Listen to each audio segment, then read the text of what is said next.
اس وقت مسلم لیگ نون کے رہنما جاوید لطیف اسلام آباد میں پریس کانفرنس کر رہے ہیں۔ خاص طور پر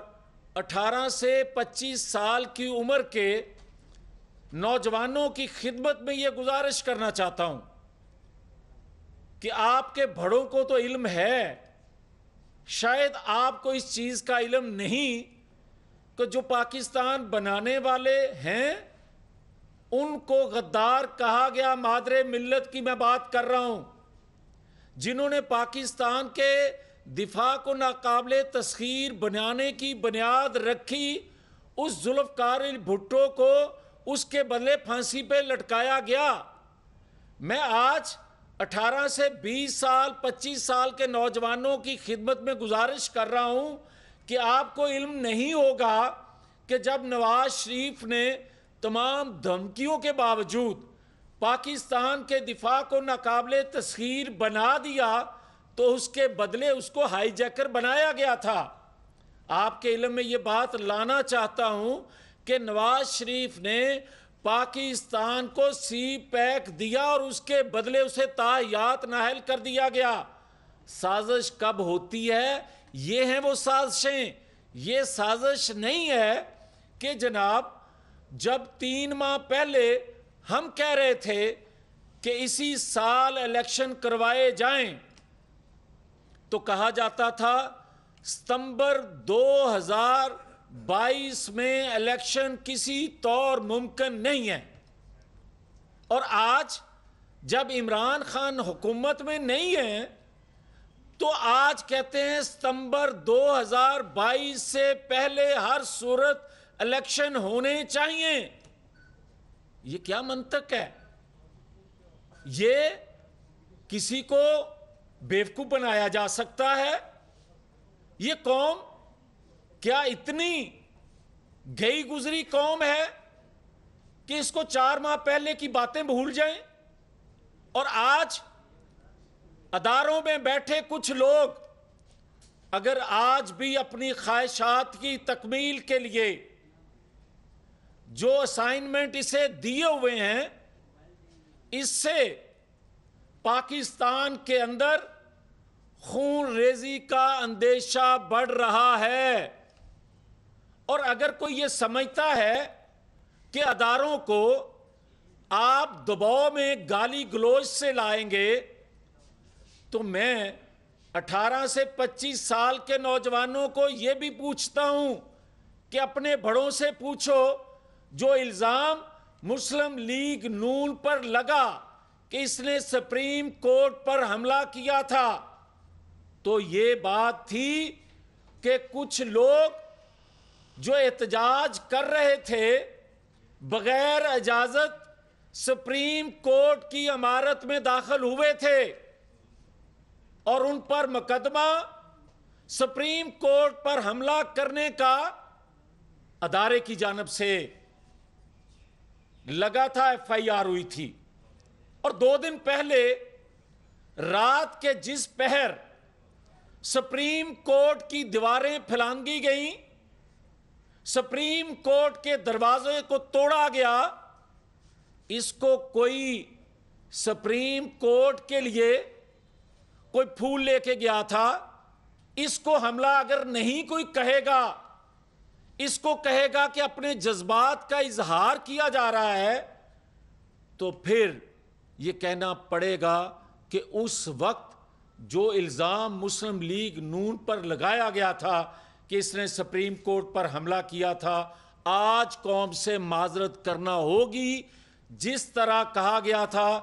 الیکشن سے پہلے کہ نواز شریف نے اتنا پاکستان کا بجٹ نہیں ہے جتنا پیسہ انڈیا کے اکاؤنٹ میں نواز شریف پر الزام لگا دیا گیا کہ اس نے ٹرانسفر کیا، آج تک اس کی معافی نہیں مانگی گئی۔ قومی لیڈرشپ کو، قومی جماعتوں کو ایک منصوبہ سے، ایک منصوبہ بندی سے پہلے کمزور کیا جاتا ہے، جس طرح آج صرف مسلم لیگ کی جو ایک قومی حکومت کی شکل میں آج حکومت ہے، ان کو جس طرح روڑے اٹکائے جا رہے ہیں، صرف ان کو حکومت سے ہٹانا الیکشن کا مقصد خالی نہیں ہے. مقصد یہ ہے جو میں نے عرض کیا، ستمبر بڑا ضروری ہے اور یہ زبان عام ہے یہ بات. اور اس کے بعد بڑا ضروری ہے وہ بھی لوگ شامل ہو گئے ہیں اس میں جو کہتے ہیں کہ ملک کے اندر ایسی ٹیکنوکریٹ کی حکومت ہونی چاہیے جو پاکستان تو کیا دنیا میں مالیاتی اداروں کے ملازم ہیں، نام کے پاکستانی ہیں، ان پر مشتمل پاکستان میں حکومت بنے. کوئی کہتا ہے صدارتی نظام کی طرف بڑھنا چاہیے، یہ راستے ہموار کیے جا رہے ہیں. اور کوئی کہتا ہے کہ 18ویں ترمیم کا خاتمہ ہونا چاہیے. یہ ساری وہ چیزیں ہیں، یہ ساری وہ قوتیں ہیں جو مل کر اس کو اسائنمنٹ دیے ہوئے ہیں. اور یہ صبح شام روز نئی بات کرتا ہے، روز نئے جھوٹ بولتا ہے، مگر کوئی اس کو پوچھنے والا اس لیے نہیں ہے کہ جب یہ کہتا ہے کہ جناب جنرل اور ججز کمروں میں بیٹھ کے فیصلے کرتے ہیں، تو آج قوم سوال کرتی ہے کہ ان 4 ماہ میں جو تم بار بار کہہ رہے ہو فیصلے کرتے ہیں بند کمروں میں، کوئی ایک فیصلہ ایسا آیا ہے جو آئین قانون سے ہٹ کر تمہارے خلاف ہو؟ اس کو کوٹ کرو. میں تو یہ کہتا ہوں کہ کوئی فیصلہ آیا ہی نہیں اس کے متعلق. اس کے باوجود پرزوم کر کے صرف اندر کا خوف کہ آنے والے وقتوں میں یہ ہو سکتا ہے، لہٰذا یہ باتیں وہ کر رہا ہے جو ہمارے ساتھ ہوا ہے. مگر ہم پچھلی تکلیفوں کو، مصیبتوں کو، جیلوں کو بلا کر ہم آگے پاکستان کے لیے بڑھنا چاہتے ہیں، بڑھ رہے تھے. مگر جو بیریئر کھڑے کیے جا رہے ہیں راستے میں، ان کے ہوتے ہوئے جس مقصد کے لیے، بڑے مقصد کے لیے ہم نے قربانی دی تھی، وہ تھا پاکستان کا مالیاتی اداروں سے جو ڈیل ہونا تھی وہ ملکی مفاد میں ہو سکے تاکہ ملک دیوالیہ نہ ہو. اس کے راستے میں رکاوٹیں اتنی کھڑی کر دی گئی ہیں کہ آج وہ بھی فلفل کرنا ممکن نہیں نظر آ رہا. تو میں بڑے دکھی دل سے یہ بات کہنے لگا ہوں کہ آج جو نظریہ نواز شریف کے محافظ ہیں اور جو سمجھتے ہیں 22 کروڑ عوام میں سے اکثریت یہ سمجھتی ہے کہ نظریہ نواز شریف پاکستان کے بقا کی ضامن ہے، وہ سمجھتے ہیں کہ اگر اپنے حق کے لیے اداروں کے باہر دھرنے دینا، جتھے لے کر جانا، اپنے حق کے لیے بھی جو کسی کا حق نہیں تو اس کو دیا جا رہا ہے، اگر ہمیں اپنے حق کے لیے پھر اس طرح نکلنا ہے تو لوگوں نے آواز دے دی ہے، لوگ نکلنا شروع ہو چکے ہیں. میں گزارش کروں گا آج بھی کہ اگر جمہور کی آواز نہ سنی گئی اور یہ احتجاج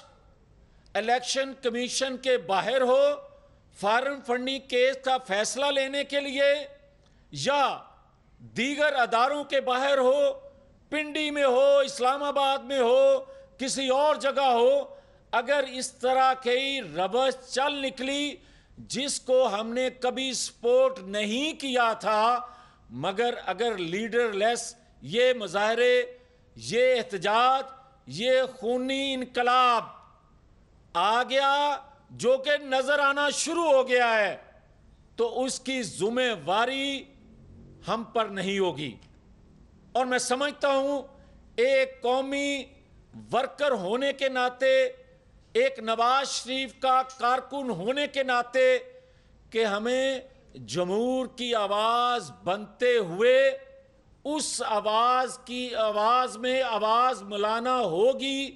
تاکہ لیڈر لیس جو مظاہرے ہوتے ہیں وہ کسی طور پر بھی ملک کے مفاد میں نہیں ہوتے. اس لیے یہ کہوں گا کہ 15 دن کے اندر